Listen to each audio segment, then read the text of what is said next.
సరస్వతీవాస సమాకుతో రతి, సరస్వతీవాస సమాకుతో రతి, సరస్వతీవాస సమాక కుతో గుణాగ, సరస్వతీవాస సమాక కుతో గుణాగ, సరస్వతీం ప్రాప్య దివం గతా జనాగ, సదా స్మరిష్యంతి నదీం సరస్వతీం, సదా స్మరిష్యంతి నదీం సరస్వతీం.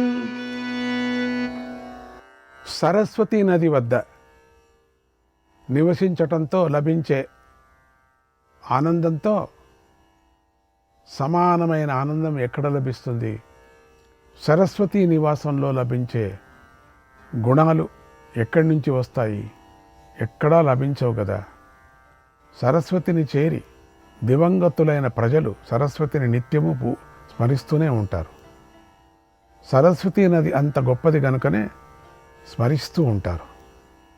సరస్వతీ సర్వనదీషు పుణ్యా, సరస్వతీ సర్వనదీషు పుణ్యా, సరస్వతీలోక శుభావహ సదా, సరస్వతీలోక శుభావహ సదా, సరస్వతీం ప్రాప్య జనాగ సుదుష్కృతం, సరస్వతీం ప్రాప్య జనాగ సుదుష్కృతం, సదా న శోచంతి పరత్ర శేష. ఈ నది సకల నదులతోనూ పవిత్రమైనది, సకల లోకాలకు శుభాలను కలిగిస్తుంది. సరస్వతీ తీర్థానికి చేరిన వారు ఇహపర లోకాలలో పాపాల వల్ల శోకించరు, వారి పాపాలు నశించిపోతాయి అని బలరాముడు సరస్వతీ నది మహిమను తెలిపాడు. తర్వాత మాటిమాటికి ఎంతో ప్రీతితో సరస్వతీ నదిని చూస్తూ రథం ఎక్కాడు. అదే కొన చూడటం. ఆ రథం అతివేగంగా ప్రయాణిస్తుంది. బలరాముడు ఆ రథాన్ని ఎక్కి కురుక్షేత్రంలో తన శిష్యుల మధ్య జరగబోయే యుద్ధాన్ని చూడటానికి వచ్చాడు. క్షణంలో వచ్చేశాడు అన్నాడు వైశంపాయన మహర్షి. శ్రీకృష్ణాయ పరమాత్మనే నమః. 55వ అధ్యాయం. వైశంపాయనుడు ఇలా చెప్పాడు. ఓ జనమేజయ, ఇలా ఇక్కడ కురుక్షేత్రంలో ఘోరమైన యుద్ధం జరుగుతుంది. ఆ విషయం గురించి ధృతరాష్ట్రుడు విని ఎంతో దుఃఖించి సంజయుడితో ఇలా అన్నాడు. ఓ సంజయ, గదాయుద్ధం దగ్గర పడింది. బలరాముడు తమ దగ్గరకు రావటాన్ని చూసి నా కుమారుడు భీముడితో ఎలా యుద్ధం చేశాడు అన్నాడు. సంజయుడు ఇలా చెప్పాడు. ఓ మహారాజా, దుర్యోధనుడు బలరాముడు వచ్చినందుకు ఎంతో సంతోషించాడు. వేగంగా పైకి లేచి ఎదురు వెళ్ళి ఎంతో సంతోషంతో ఆయనను పూజించాడు. ఆయనకు ఆసనం ఇచ్చాడు. ఆయన క్షేమం అడిగాడు. తర్వాత బలరాముడు ధర్మరాజుతో మధురమైనది, ధర్మంతో కూడి ఉన్నది, శూరులకు మేలు చేసేది అయిన ఒక మాటను ఇలా అన్నాడు. ఓ రాజా, ఋషులు చెబుతుంటే నేను విన్నాను. కురుక్షేత్ర తీర్థం పరమ పవిత్రమైంది, పుణ్యప్రదమైనది. మహాత్ములైన విప్రులు, దేవతలు, ఋషులు ఈ క్షేత్రాన్ని సేవిస్తూ ఉంటారు. ఈ కురుక్షేత్రంలో యుద్ధం చేసి శరీరాన్ని విడిచిన మానవులు తప్పనిసరిగా స్వర్గాన్ని చేరుతారు, ఇంద్రుడితో కలిసి నివసిస్తారు. కనుక ఓ రాజా, ఇక్కడి నుండి సమంతక పంచకానికి వేగంగా వెళదాం. అది దేవలోకంలో బ్రహ్మదేవుడి యొక్క ఉత్తర వేదిక ప్రసిద్ధి చెందింది. సనాతనమైనది, పుణ్యప్రదమైనది. అక్కడ యుద్ధంలో మరణిస్తే స్వర్గాన్ని పొందవచ్చు అన్నాడు. అందుకు ధర్మరాజు అంగీకరించాడు. వెంటనే సమంతక పంచకానికి బయలుదేరాడు. దుర్యోధనుడు గద తీసుకొని పాండవులతో కలిసి నడిచాడు. కవచం ధరించి గదను చేతపట్టుకొని వస్తున్న దుర్యోధనుడిని చూసి ఆకాశంలో సంచరిస్తున్న దేవతలు భళీ భళీ అని అభినందించారు. వాతికులు, చారణులు కూడా దుర్యోధనుడిని చూసి ఎంతో సంతోషించారు. అక్కడి నుంచి కురుక్షేత్రానికి వచ్చారు. చాలా దూరమేం కాదు, వచ్చారు. దుర్యోధనుడు పాండవుల మధ్య మదపటేనుగులాగా అడుగులు వేస్తూ వెళ్ళాడు. ఆ సమయంలో శంఖధ్వనులు, రణభేరులు, మహాధ్వనాలు, శూరులు, సింహనాదాలతో దిక్కులన్నీ ప్రతిధ్వనించాయి. అంటే ఎక్కడి నుంచి వచ్చాయో ధ్వనులన్నీ వచ్చాయి. మామూలుగా లేరు అక్కడ. కానీ పాండవ సైన్యం ఉంది కదా, అప్పుడు శంఖాలు వినిపించాయి, బేరులు వినిపించాయి. మనం ఏదో కౌరవ సేన లేదు వినిపించలేదంటే పాండవుల సేనలు ఉన్నాయి కదా. ఆ నరశ్రేష్ఠులంతా నీ కుమారుడితో కలిసి పడమట దిక్కుగా నడిచి ముందుగా చెప్పిన కురుక్షేత్రాన్ని చేరారు. ఆ ఉత్తమ తీర్థము సరస్వతీ నదికి దక్షిణ వైపు ఉంది. ఆ ప్రదేశము సద్గతులను కలిగిస్తుంది. అక్కడ చవిటి నేల కొంచెం కూడా లేదు. ఆ ప్రదేశంలో యుద్ధం చేయటానికి అందరూ ఇష్టపడ్డారు. భీముడు కవచాన్ని ధరించాడు. పెద్ద మొనగల తన గదను పట్టుకొని యుద్ధానికి సిద్ధమయ్యాడు. నీ కుమారుడు బంగారు కవచాన్ని ధరించి కిరీటాన్ని పెట్టుకొని రణభూమిలో బంగారు కొండలాగా విరాజిల్లాడు. ఆ వీరులు కవచాలు ధరించున్నారు. కోపించిన మదపుట ఏనుగులాగా ప్రకాశించారు. యుద్ధభూమి మధ్యలో నిలబడిన ఆ సోదరులిద్దరూ ఉదయిస్తున్న సూర్యచంద్రుల్లాగా శోభించారు. ఓ రాజా, దుర్యోధనుడు మనస్సులో మహోత్సాహపడుతున్నాడు. పెదవులను నాలుకలతో నాకుతూ కోపంతో కళ్ళు ఎర్రజేశాడు. పెద్దగా నిట్టూరుస్తూ గదను తీసుకున్నాడు. భీముడి వైపు తీవ్రంగా చూస్తూ భీముడిని యుద్ధానికి పిలిచాడు. అలాగే భీముడు లోహపు గద తీసుకున్నాడు. దుర్యోధనుని యుద్ధానికి ఆహ్వానించాడు. చేతిలో గదలను ఎత్తిపట్టుకున్న ఆ దుర్యోధన వృకోదరులు శిఖరాలతో కూడినటువంటి కొండలలాగా ప్రకాశించారు. వారిద్దరూ భీకర పరాక్రమవంతులు కదా. బలరాముడి శిష్యులు వారిద్దరూ తీవ్రమైన కోపంతో ఉన్నారు. వారు యముడు, ఇంద్రుడు, వరుణుడు, శ్రీకృష్ణుడు, బలరాముడు, కుబేరుడు, మధువు, కైటవుడు, సుందుడు, ఉపసందుడు, రాముడు, రావణుడు, వాలి, సుగ్రీవులతో సమానమైన పరాక్రమం కలిగి ఉన్నారు. భీమ దుర్యోధనులు ఒకరి మీద ఒకరు దూకారు. ఇద్దరూ పాములలాగా క్రోధ విషాన్ని కక్కుతున్నారు. వారు సింహాలు లాగా ఎదిరించరాని వారు. అంత భయంకరంగా ఉన్నారు వాళ్ళు. సింహాలు కూడా ఏదో పిల్లుల్లాగా ఉన్నాయేమో అని చెప్పచ్చు. గదాయుద్ధంలో పండితులు గోళ్ళు, దంతాలనే ఆయుధాలుగా కలిగే పోరాడే పులులు వంటివారు కదా. వారి శత్రువులకు సంహరించరాని వారు. ప్రళయకాలంలో క్షోభించిన సముద్రంలాగా దాటరాని వారు. రణభూమిలో వారిద్దరూ కోపించిన అంగారక గ్రహంలాగా మండిపడుతున్నారు. సింహనాదాలు చేస్తున్నారు. వారిద్దరూ కిరణాలతో కూడిన సూర్యుడిలాగా కనిపిస్తున్నారు. రోషంతో నిండిన రెండు పులుల్లాగాను గర్జిస్తున్న రెండు మేఘాలలాగాను రెండు సింహాలలాగాను ఉల్లాసంగా ఉన్నారు. తర్వాత దుర్యోధనుడు, బలరాముడు, కృష్ణుడు, పాంచాల కేకేయ గణాలు, తన సోదరులు అందరితో కలిసి ఉన్న ధర్మరాజుతో గర్వంగా ఇలా అన్నాడు. ఓ రాజా, ఈ యుద్ధం నాకు భీముడికి మధ్య జరగబోతుంది. దీనిని రాజులతో కలిసి దగ్గరగా కూర్చొని చూడండి అన్నాడు. రాజులందరూ కూర్చున్నారు. దగ్గరగా చూడండి. అక్కడ కూర్చున్న రాజుల సమూహం ఆకాశంలోని ఆదిత్య మండలంలాగా ప్రకాశించింది. వారి మధ్యలో బలరాముడు గౌరవాలను అందుకుంటూ కూర్చున్నాడు. అప్పుడు తెల్లని కాంతి గల ఆ బలరాముడు రాజుల మధ్యలో ఉండి రాత్రివేళ నక్షత్రాల మధ్యలో ఉన్న పూర్ణచంద్రుడిలాగా శోభించాడు. దుర్యోధన భీములిద్దరూ గదలను పట్టుకొని పరుషమైన మాటలతో ఒకరినొకరు నొప్పిస్తూ రణభూమిలో నిలబడ్డారు అన్నాడు వైశంపాయన మహర్షి. శ్రీకృష్ణాయ పరమాత్మనే నమః. 56వ అధ్యాయం మనకు ముఖ్యమైనటువంటిది. వైశంపాయన మహర్షి జనమేజయుడికి ఇలా అని చెప్పాడు. ఓ జనమేజయ మహారాజా, రణభూమిలో దుర్యోధన భీముల మధ్య భీకరమైన వాగ్యుద్ధం జరిగింది. అది విని ధృతరాష్ట్రుడు ఎంతో దుఃఖిస్తూ సంజయుడితో ఇలా అన్నాడు. ఓ సంజయ, ఛీ, ఏమిటి మానవ జన్మ! ఎలాంటి పరిణామాలకు దారితీస్తుందో చూడు. 18 అక్షోహిణులకు ప్రభువైన నా పుత్రుడు రాజులందరినీ ఆజ్ఞాపించాడు. ఎంతో సుఖంగా వైభవంగా ఈ రాజ్యాన్ని అనుభవించాడు. చిట్ట చివరికి ఎలాంటి గతి పట్టిందో చూడు. గదను పట్టుకొని ఒక్కడే వేగంగా నడిచాడు. రణభూమిలో నిలబడ్డాడు. ఈ జగత్తుకే ప్రభువుగా ఉన్న నా పుత్రుడు ఈ రోజున దిక్కులేని వాడిగా గద పట్టుకొని యుద్ధానికి వెళుతున్నాడు. ఇది దురదృష్టకరంగా ఇంకేమిటి?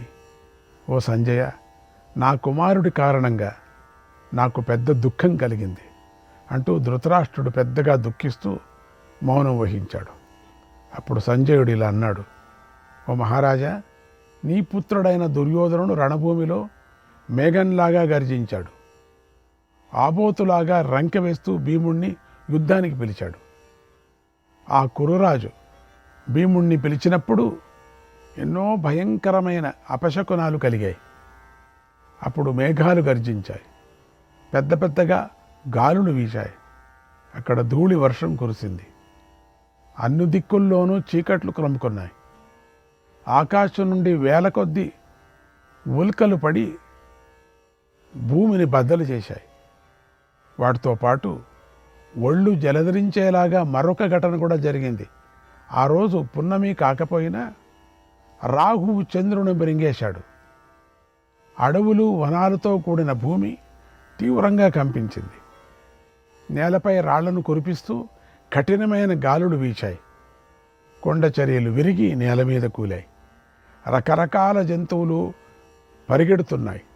భయంకరంగా ఘోర రూపాలతో నిప్పులు కక్కుతూ నక్కలు అరిచాయి. శరీరాన్ని జలధరింపజేస్తూ భయంకరంగా ఉరుములు వినిపించాయి. దిక్కులు ప్రజ్వలించాయి. జంతువులు అమంగళాన్ని సూచిస్తూ దారుణంగా అరిచాయి. బావులలోని నీరు పొంగి ప్రవహిస్తుంది. కింది నుంచి నీళ్లు పైకి వచ్చేస్తున్నాయి ఫౌంటైన్ లాగా. అప్పుడు మహానాదాలు వినిపిస్తున్నాయి. కానీ వాటిని చేస్తున్న వారు ఎవ్వరూ కనిపించటం లేదు. నాదం మాత్రం వినిపిస్తుంది. ఈ శకునాలను భీముడు చూసి ధర్మరాజుతో ఇలా అన్నాడు, ఓ రాజా, ఈ దుర్యోధనుడు మందబుద్ధి, నన్ను యుద్ధంలో గెలవలేడు. అర్జునుడు ఖాండవ వనంలో అగ్నిని విడిచినట్లుగా నేను చిరకాలంలాగా నా హృదయంలో గూఢంగా దాచుకున్న క్రోధాన్ని ఇప్పుడు సుయోధనుడి పైకి విడుస్తాను. ఓ పాండవ, నీ హృదయంలో ఉన్న ముళ్ళును ఈరోజు తొలగిస్తాను. ఇక ఈ దుర్యోధనుడు మళ్ళీ హస్తినాపురంలోకి అడుగు పెట్టాడు. వీడు నా పక్కలో పాములను విడిచాడు, అంటే పాములను అన్నంలో విషం పెట్టాడు. నా పక్కలో అన్ని పాములు వేశాడు, అన్నంలో విషం పెట్టాడు. ప్రయాణకోటి తీర్థంలో నన్ను జలంలోకి తోసేశాడు. లక్క ఇంటిని కాల్చివేశాడు. నిండు సభలో అవహేళన చేశాడు. ఘోరంగా అవమానించాడు. నా సర్వస్వాన్ని హరించాడు. వనవాసం చేయించాడు. 1 సంవత్సరం పాటు అజ్ఞాతవాసం కూడా చేయించాడు ఈ దుర్మార్గుడు. ఓ అనఘ, ఆ దుఃఖాలను అన్నిటినీ ఈరోజు ముగింపు పలుకుతాను. మహారాజా, ఓ అన్న, ఈరోజు ఈతడిని చంపి నేను రుణ విముక్తుడిని అవుతాను. ధృతరాష్ట్ర మహారాజు కూడా తన కొడుకు మరణించాడని వింటాడు అన్నాడు. తర్వాత భీముడు గదను తీసుకొని దుర్యోధనుడిని పిలుస్తూ నిలబడ్డాడు. దుర్యోధనుడు గదను పట్టుకొని శిఖరం గల వెండికొండలాగా ఉన్నాడు. భీముడు దుర్యోధనుడిని చూసి కోపించి ఇలా అన్నాడు, ఓ దుర్యోధన, నువ్వు ధృతరాష్ట్ర మహారాజు కలిసి చేసిన చెడు పనులను ఒక్కసారి గుర్తు చేసుకో. నిండు సభలో ఋతుమతి అయినటువంటి ద్రౌపదిని ఘోరంగా అవమానించావు, కట్టపెట్టావు. నువ్వు శకుని కలిసి జూదంలో ధర్మరాజును మోసగించావు. దుష్ట చతుట్టయలా పరాభవించారు మమ్మల్ని. నీ వల్ల మేము అడవిలో తీవ్రమైన దుఃఖాన్ని అనుభవించవలసి వచ్చింది. విరాట నగరంలో కూడా మారు రూపాలతో బ్రతకవలసి వచ్చింది. ఆ కోపాన్ని అంతా ఈరోజు నీ మీద విడిచిపెడతాను. ఓ దుర్మతి, అదృష్టం కొద్దీ నువ్వు నాకు కనిపించావు. పితామహుడైన భీష్ముడు నీకోసమే శిఖండి చేతి దెబ్బతిని అంపశయ్యపై పడుకున్నాడు. అలాగే ద్రోణుడు, కర్ణుడు, శల్యుడు నీకోసమే మరణించారు. శకుని కూడా మరణించాడు. ద్రౌపదికి కష్టాన్ని కలిగించిన పాపి అయిన ఓ దుశ్శాసనుడు, ఆ దుశ్శాసనుడు కూడా మరణించాడు. శూరులైన నీ సోదరులు కూడా మరణించారు. వీరే కాదు, యుద్ధంలో నీకోసమే ఇంకా ఎందరో రాజులు చనిపోయారు. పాపి, ఇలా సర్వనాశనానికి మూల కారణమైన నిన్ను ఈరోజు గదతో వధిస్తాను, ఈ విషయంలో సందేహం లేదు అని అరిచాడు. ఆ మాటలు విని నీ పుత్రుడు భయపడకుండా ఇలా అన్నాడు, ఓ భీమా, మాటలు అనవసరం, యుద్ధానికి దిగు. ఈరోజు యుద్ధ శ్రద్ధను పోగొడతా నువ్వు పోగొడుకుంటున్నావు, నేను పోగొడతాను. భీముడు గద ఎత్తిపట్టుకొని వేగంగా దుర్యోధనుడిపై కరిచి ఉరికాడు. ఆ సమయంలో జయాన్ని కోరుకుంటూ పాండవులు ఏనుగులు ఘింకరించాయి, గుర్రాలు అదే పనిగా సకిలించాయి అన్నాడు సంజయుడు. శ్రీకృష్ణాయ పరమాత్మనే నమః. 57వ అధ్యాయం. సంజయుడు ధృతరాష్ట్రుడికి ఇలా చెప్పాడు, ఓ మహారాజా, దుర్యోధనుడు రణభూమిలో అలా వేగంగా తన మీదకు దాడి చేస్తున్న భీముణ్ణి చూసి సింహనాదం చేశాడు. తీవ్రమైన వేగంతో భీముణ్ణి ఎదిరించాడు. కొమ్ములు గల ఆబోతులలాగా ఒకరి మీద ఒకరు దాడి చేసుకున్నారు. వారి దెబ్బల చప్పుడు పెద్ద పిడుగుపడిన శబ్దంలాగా ఉంది. వారిద్దరి శరీరం రక్తంతో తడిసిపోయింది.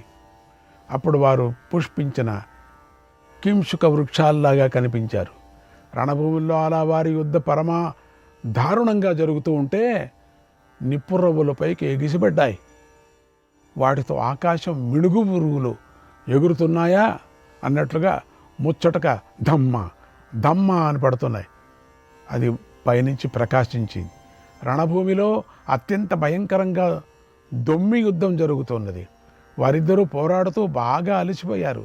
ఒక ముహూర్త కాలం పాటు విశ్రమించారు. మళ్ళీ విచిత్రంగా అందంగా ఉన్నటువంటి గదను తీసుకొని యుద్ధానికి దిగారు. వారి యుద్ధాన్ని చూసి దేవతలు, గంధర్వులు, మానవులు పరమాశ్చర్యాన్ని పొందారు. భీముడు అసాధారణమైన వేగంతో గదను తిప్పుతూ ఉండటాన్ని చూసి దుర్యోధనుడు ఎంతో ఆశ్చర్యపోయాడు. ఇద్దరూ ఒకరితో ఒకరు పోరాడుతూ ఒకరి నుండి ఒకరు తప్పించుకోవాలని ప్రయత్నం చేస్తున్నారు. శత్రువులను నిరోధించటం, జారి తప్పించుకోవటం, గంతులు వేయటం, ముందుకొచ్చి కట్టడం, వెనుకకు వచ్చి కొట్టడం వంటి యుద్ధ పద్ధతులను భీమ దుర్యోధనులు ఇద్దరూ పాటిస్తూ పరస్పరం గాయపరుచుకున్నారు. ఇద్దరూ ఒకరినొకరు మోసగించుకుంటూ పదే పదే యుద్ధ క్రీడను ప్రదర్శించారు. మండలాకృతితో సంచరిస్తూ రణభూమిలో అన్ని వైపులా యుద్ధ క్రీడను ప్రదర్శించారు. దుర్యోధనుడు దక్షిణ మండలం పైన, భీముడు ఎడమ మండలం పైన నిలబడి యుద్ధం సాగించారు. ఒక్కసారి దుర్యోధనుడు వేగంగా సంచరిస్తున్న భీముడు పక్కటెముకల మీద గదతో కొట్టాడు. గట్టిగా భీముడు దెబ్బను సహించి ఆ దెబ్బకు తన గదను వేగంగా తిప్పాడు. ఆ గద వజ్రాయుధంతో సమానంగా ఉంది. పైకెత్తి యమదండంలాగా ఉంది. అతి భయంకరంగా కనిపించింది. భీముడు ఆ గదను తిప్పుతూ ఉండగా నీ పుత్రుడు వాయువేగంతో కదిలి తన గదతో భీముడి గదపై గట్టిగా కొట్టాడు. అప్పుడు భీకరమైన ధ్వని పుట్టింది. ఇద్దరి గదలు తాకడితో పెద్ద నిప్పు పుట్టింది అక్కడ. తర్వాత వారు వివిధ మార్గాలలో సంచరించారు. విడివిడిగా వివిధ మండలాకృతులతో యుద్ధం చేశారు. రణభూమిలో భీమ దుర్యోధనుడు ఇద్దరూ అన్ని వైపుల యుద్ధ క్రీడను ప్రదర్శించారు. భీముడు గదను ప్రయోగించడంతో నేర్పరి.